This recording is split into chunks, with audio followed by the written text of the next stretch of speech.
barta wadankiina wax u barta oo xambaaro waajibkiisa wahsan mayno waaban mayno warwareegi mayno. السلام عليكم ورحمة الله وبركاته. وبرنامج كاس كاشين وسارد وحبرشة إيوه بولشة تي في. وعند كتير وحوي شابتر كيني أفراد lesson 2. وعند لقينا نمانته وحوي rules of probability 3 diagram and combinatorial probability. In probability rules of probability got events battery. The events probability event ku the events are either mutual exclusive events or non-mutual exclusive events, dependent events or independent events. Events can mutual exclusive events two events are said to be that they are mutual exclusive events if they cannot occur at the same time. Hadani hal mar wada dhici karin waxa la yiraahdaa waa mutual exclusive events bay noqonayaan disjoint sets bay noqonayaan laba set oo saas oo kala marka even E1 iyo E2. لكن if there is intersection waxay noqonayaan not mutual exclusive events mar bay wada dhici karaan. Haddaynu soo qaadno waxa weeye la duuda ama shilinku marka aynu tuurno headka iyo tailku waa mutual exclusive events waayo shilinku either head buu u dhacaya ama tail laakiin labadooda uma wada dhici kara mar head iyo tails wada socdaa marka kuwaas waa mutual exclusive events. haddii aynu haysano box ka aynu ka soo saarno deck of playing cards turub haddaynu ka soo saarno labiyo kontonkii kaadhe turubka labiyo kontonkaa kaadhe waxay ka koobnaayeen suits afar suud oo heartskii diamondkii clubs iyo spades hal kaadh haddaynu soo saarno kaadhkaasi wuxuu noqon karaa ace iyo hearts marka ma not mutual exclusive events waayo waxaa jiraya ace of hearts baa jiraya marka kuwaas waa not mutual exclusive events bay noqonayaan marka dependent iyo independent events kwa multiplication ka waxa weeyaan hadii aynu if we are given a box ay ku jiraan 5 red balls iyo 3 green balls hadii ku jiraan oo xabad laga saaro probability-ga xabadaasi red ku noqon kartaa waa 5 divided by 8 xabadii laga saaray hadii aan lagu soo celin waxay takale lagu heli karaa red labaad waa 4 divided by 7 waa dependent events waayo tii hore ayaa lagu xidhan yahay waxay saameynaysaa ta dambe marka that's conditional probability laakiin hadii replacement la ogol yahay waxay noo noqonaysaa this is the first red this is the second ball ay ku noqonayso red marka kaasina waa independent iyo dependent events waxaynu eegnaa the addition rule waxa weeyaan the or rule waa addition loogu waa or if you are given two events E1 iyo E2 laba event baa leenisay marka waa E1 iyo E2 waa any two events probability of getting E1 or E2 this is the union of the two sets union waa or buu noqonaya waxa weeyaan probability of E1 plus probability of E2 minus the intersection waa marka ay yihiin when they are not mutual exclusive events haddii intersection jiri waayo oo intersection koodu aanu 0 noqdo waxay noqonayaan mutual exclusive events oo marka intersection ku maxay yahay 0 intersection ka waxaynu uga soconaa waxa weeyaan haddii setkeennaaas yahay probability of getting a heart from a deck of playing cards aynu heart kula soo bixi lahayn event ka kalena uu inoo yahay probability of getting ace aynu ace ka ku heli lahayn in a bag of playing cards kaadhka aynu ku ciyaarayna turubka ahaa afar xabadood baa ace ahaa heartiskuna waxay hayeen 13 cards marka 13 cards ka heartiska waxaa ku jira hal ace marka halkan saddex ace baa inoo soo haraya laakiin these two sets waxay yeelanayaan marka intersection oo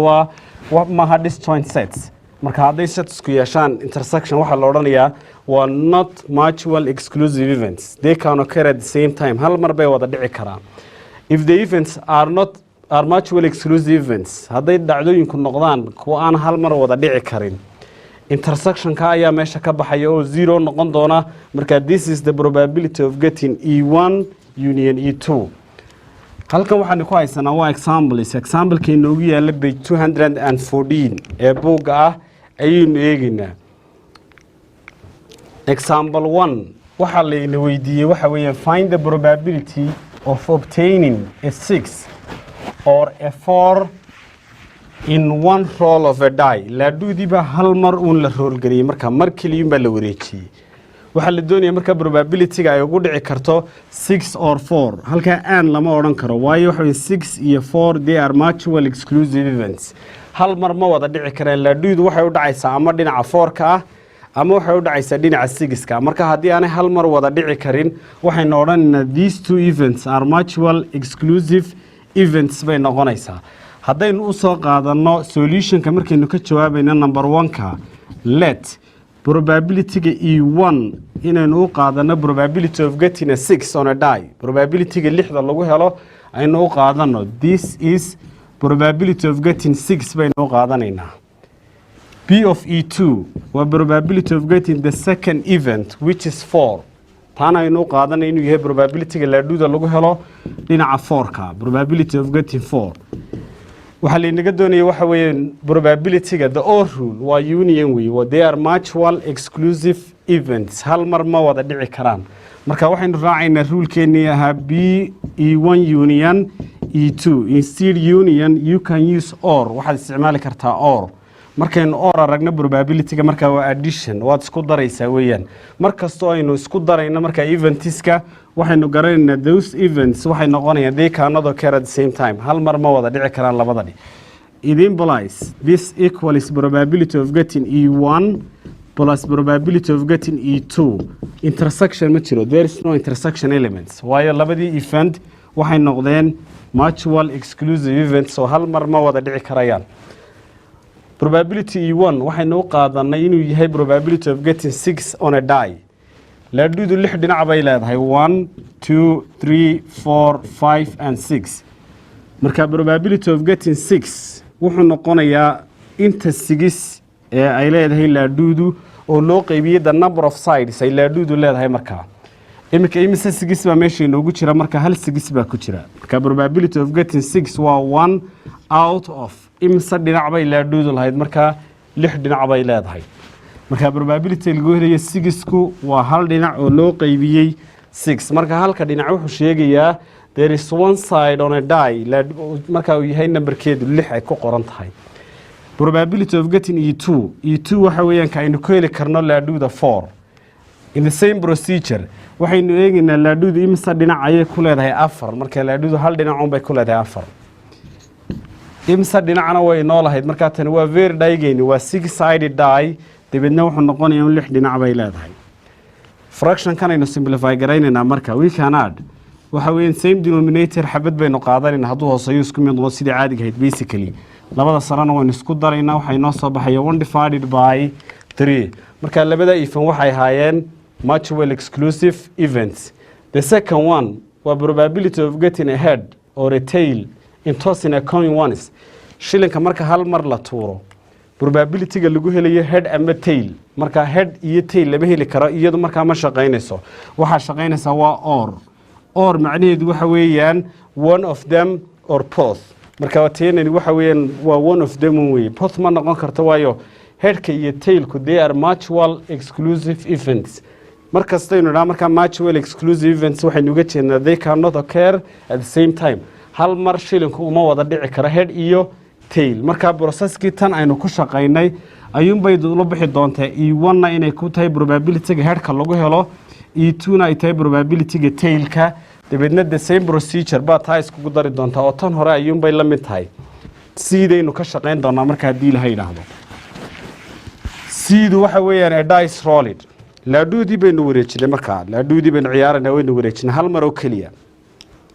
waxa la inaga doonayaa probability-ga tirada inoo soo baxaysa ay ku noqonayso even numbers waa numbers that can be divisible by 2 waa tirooyinka laba u qaybsami karaa laadhuuda waa inaynu helo ama uu inoo noqdo tiradaasi tiro 3 u qaybsami kartaa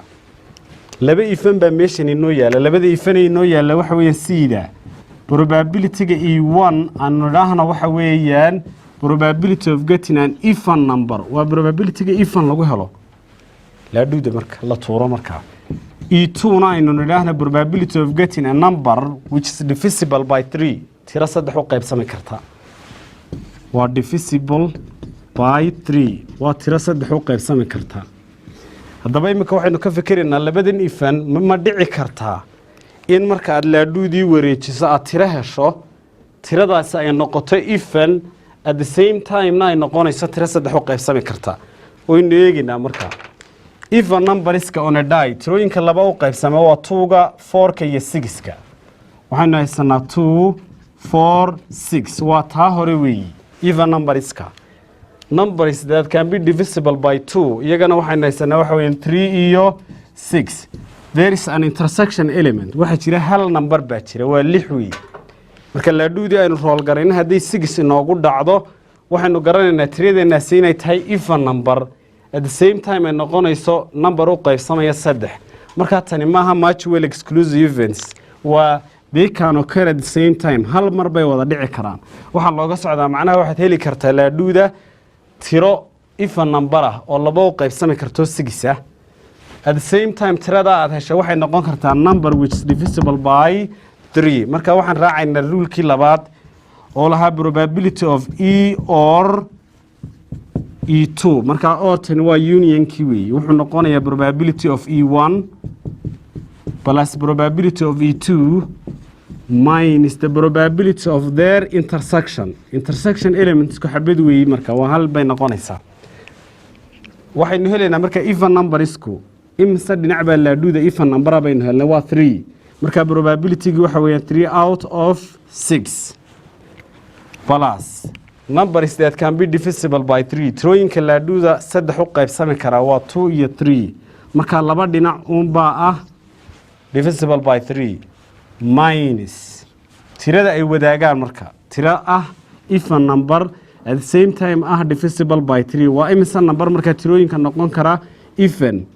at the same time u qaybsami karana saddex waxaynu haysanaa waxa weeyaan hal number un marka one side on the die is divisible by 3 at the same time is even marka hal dhinac oo keliya ayaa u qaybsami kara saddex at the same time noqonaya even numberna intan aynu ka jawaabayna marka denominatorkeena waa saddex waa 6 weeye the LCM is 6 waa same denominators 3 plus 2 waa 5 minus 1 waxay noo soo baxaya waa 4 if you simplify it you will get 2 divided by 3 this is the probability of getting a number which is divisible by 3 or an even number bay noqonaysaa marka halkaas waxaynu kaga soo teginaa waxa weeyaan addition rule-kii the addition rule waxaynu eegaynaa waxa weeyaan the multiplication law addition loogu markaa wuxuu shaqaynayaa when the events are mutual or not mutual exclusive events hal mar aanay inoo wada dhici karin marka the or rule baa la yidhaahdaa the multiplication law waxaynu eegaynaa waxa weeyaan multiplication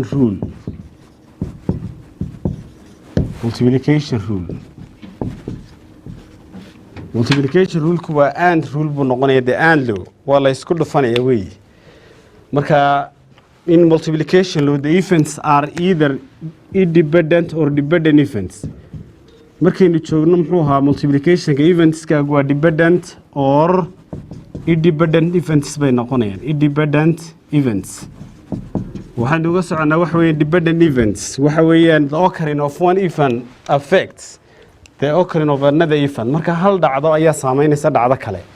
independent eventskuna waa laba dhacdo oo kala madax bannaan waxa weeyaan imika haddaynu laadhuu soo qaadano gacantaa ku qabano tana laadhuu dabeedna aynu labadoodaba tuurno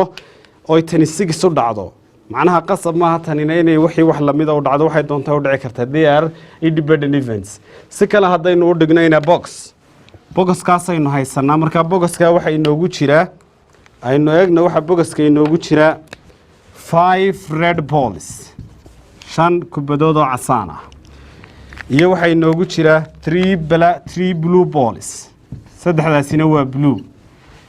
a ball is selected at randomly hal kubad baa la doortay markaa si waqtiga nasiiba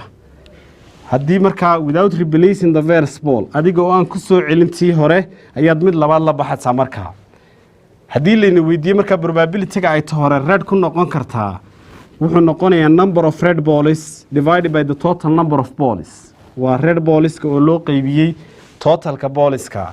probability ay ta koobaad red ku noqonaysaa waa numberka red ballska waa 5 divided by the total number of balls waa 8 markaa xabadii la saaray casaanka ahayd laguma celin markaa a second selection is made mid labaad baan ku noqonayaa meeshii markaa iminka waxa ii yaalla meeshii xabad casaana baa la saaray markaa 4 cas baa inoo hadhay iyo 3 buluuya 7 mid baa inoo hadhay markaa haddii aan doonayno inay talabaad markaa red noqoto waxay noqonaysaa meeshii 4 baa inoo hadhay totalkiina waxay noqonaysaa 7 this is what we call say the conditional probability wa conditional probability they are dependent events independent eventska a ball is selected from the box xabad baan kala soo baxnay markaa dabeedna it is replaced waynu ku celinaynaa tii hore aynu ka soo saarnay waynu ku celinay markaa probability-ga ay ta koobaad red ku noqon kartaa waa sidii caadiga ahayd number of red balls waa 5 divided by the total number of balls oo 8 marka second selection is made mid labaad baan samaynaynaa oo aynu la baxayna laakiin tii hore waynu ku soo celinay casaan waxay ku noqonaysaa tirada casaankeedu waa 5teedii marka waa 5 divided by 8 marka these two events are independent events kuwanina waxay ahayd independent events marka waa conditional probability baynu odhanaynaa markaa and waxaynu u qaadanaynaa the intersection elements and waxaynu calaamadin and u isticmaalaynaa rulkeennii hore hadday inoo daba socoto e1 intersection e2 waa intersectionkani waa and weeye and waa multiplication loo weeye waxay inoo noqonaysaa this implies probability of getting e1 times probability of getting e2 given that E1 has already occurred waa conditional probability waa markay yihiin dependent eventska waa dependentka waa probability-gii ta hore oo ahaa 5 divided by 8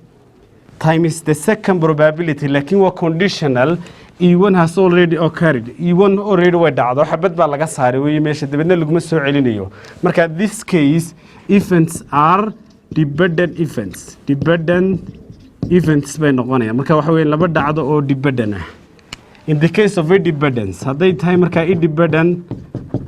events waxay noqon doontaa probability of E1 times probability of E2 in this case E2 equals E2 given E1 marka waxa weeye markaynu sidan raacayno isma saameynayaan they are independent events waxay noo noqonayaan independent events bay noqonayaan waa laba dhacdo oo kala madax bannaan markaynu tan qaadanayno markaa dependent eventsku waa tii aynu lahayn marka waxa weeyaan waa without replacement-ka independent eventskuna waxa weeyaan tii baa lagu soo celiyey marka labadii dhacdo isma saameynayaan bay noqonaysaa let's to have an example inoogu yaalla page 216 example inoogu yaalla page 216 ayaynu eegaynaa page 216 waxa weeyaan waa 26 waxay noqonaysaa su'aasha 26aad waa 26 su'aashu waxayna weydiinaysaa waxa weeyaan a bag contains waa sida a bag contains in a bag there are 3 red 4 blue and 3 white balls. 3 white balls.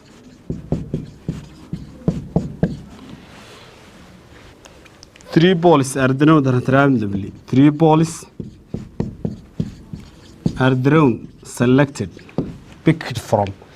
are drawn at randomly, one after the other. One after the other. Find the probability of getting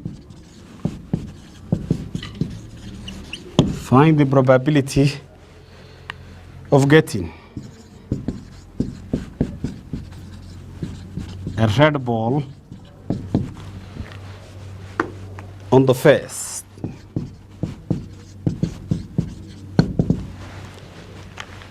a blue ball on the second,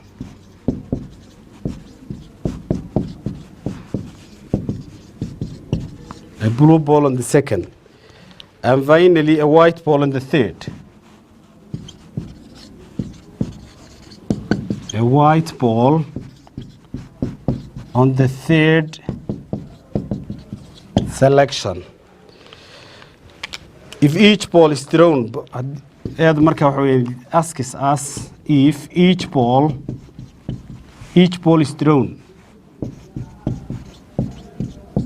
is thrown but then it is replaced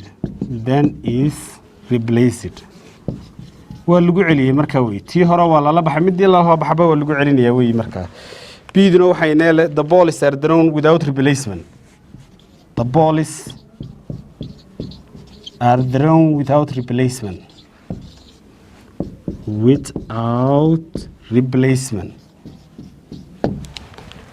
okay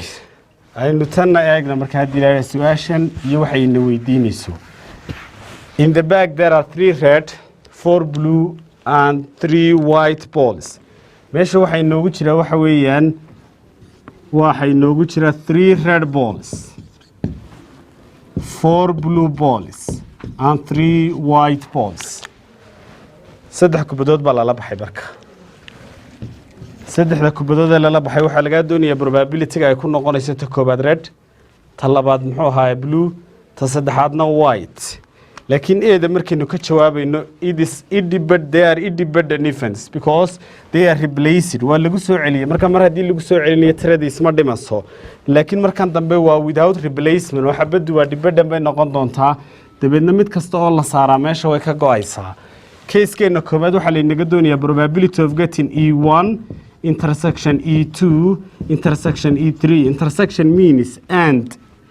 this implies probability of getting E1 times probability of getting E2 instead saying given that we don't need because they are independent events times probability of getting E3 E1 waa aynu qaadanay inay tahay probability of getting red ball marka red balls ku waxayaan 3 divided by the total number of balls haddaynu isku geyno waa 10 marka xabada marka laga saaro waa lagu celinayaa tiradiis ma dhimayso marka probability of getting E2 oo ah kaaynu blue ka heli karnaa waa number of blue balls divided by total number of balls third event probability of getting a white ball number of white balls waa 3 divided by total number of balls marka waa isma bedelayaan haddaynu intaa markaa isku we can simplify it halkan waxaynu yar yeeli karnaa by 2 waa 2 by 2 waa 5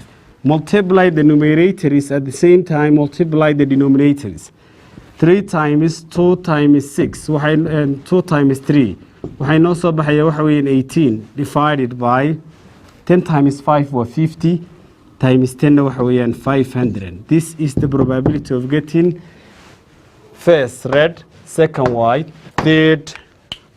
second blue third white laakiin waa independent events because replacement baa jiray second one b the replacement ma jiro waa independent events marka waxa weeyaan probability of getting E1 and E2 and E3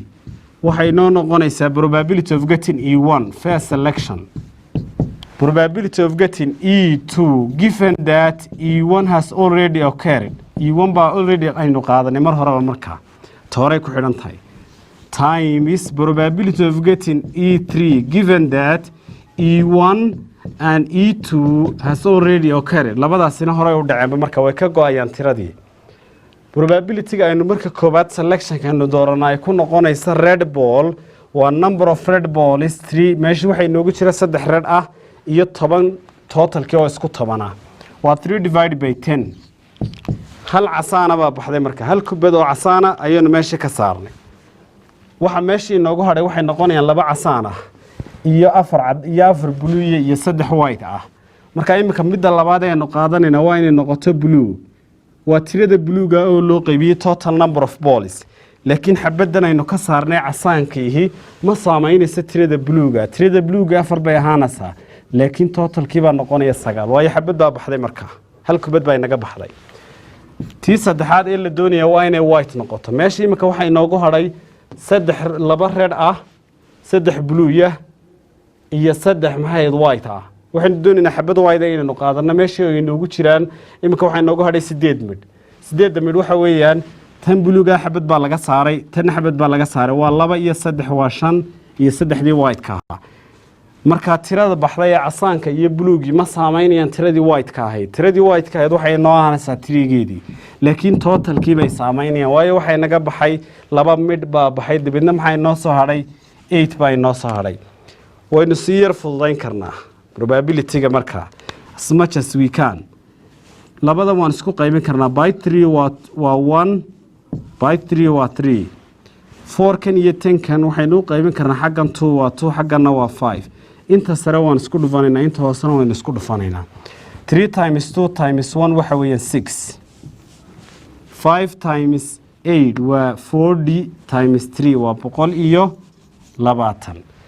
weliba waa sii fududayn karnaa waxa weeyaan by 6 by 620 probability of getting the 3 poles waa 1 divided by 20 marka ay yihiin without replacement marka this is conditional probability marka and rule and loogu wuxuu noqonayaa waa the product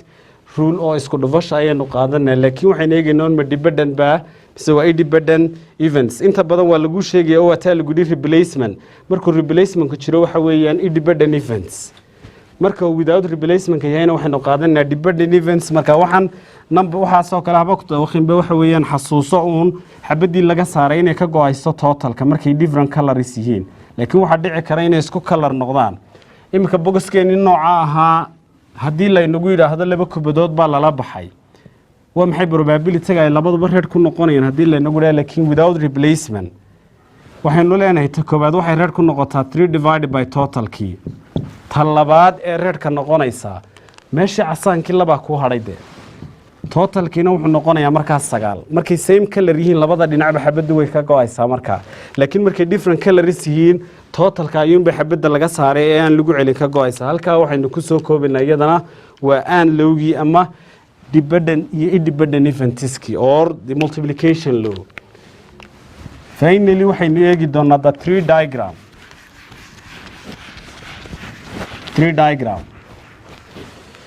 marka probability-gan aynu imka dhiganaynaa mostly wuxuu u badan yahay kii aynu ku soo aragnay muxuu ahaa marka laga reebo intii aynu markii hore soo qaadanay ahayd combinationka wuxuu u badan yahay waa form 3gii waxaynu ku qaadanay markaa 3 diagram waa diagram that we can use to represent the outcomes of an event waxaynu ku muujin karnaa outcomeska hal event uu dhacaya ama if one event or more aan idhaahdo 2 events or more laba dhacdiyo intii ka badan waxaynu soo aragnay in form 3 in 3 diagramka aynu u sawiri karno imka haddaynu if a coin is tossed twice haddaynu shilin laba jeer tuurno markaa shilinkii baynu twice baan laba jeer baan tuurnay coin is tossed twice laba jeer baynu shilinkii tuurnay outcomeska uu dhici kara conceptually waan iska garan karnaa inagoon qorinba markaa shilinkii waa kaa markaa laba jeer markaynu tuurayno wuxuu noqon karaa inuu marka koowaad head u dhaco marka labaadna head markaa waxay noqonayaan labadii jeerba inay head iyo head noqdaan inuu markii koowaad head u dhaco mar labaadkana uu noqon karo maxay tail marka koowaad aan tuurayo inuu tail noqdo mar labaadkana uu head u dhaco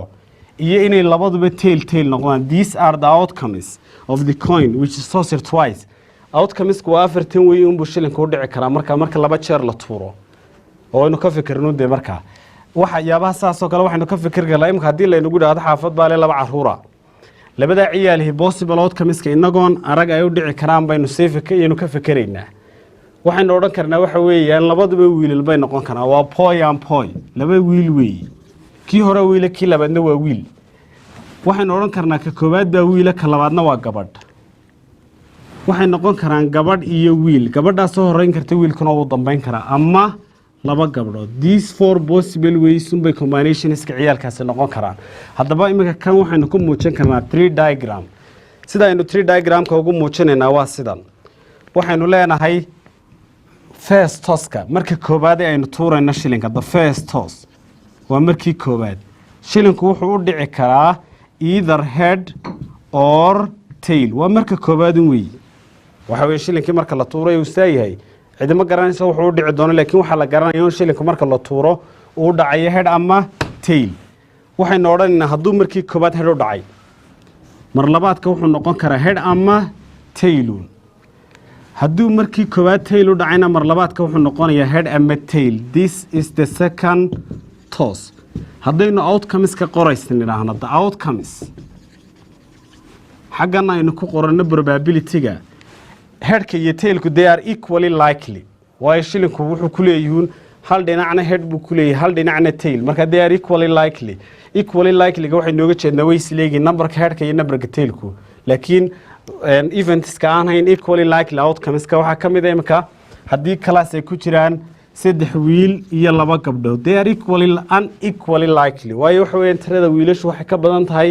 tirada gabdhaha marka wiil haddii la doorto probability-ga lagu dooranayo waa 3 divided by 5 gabadha laakiin waxa lagu dooranayo waa 2 over 5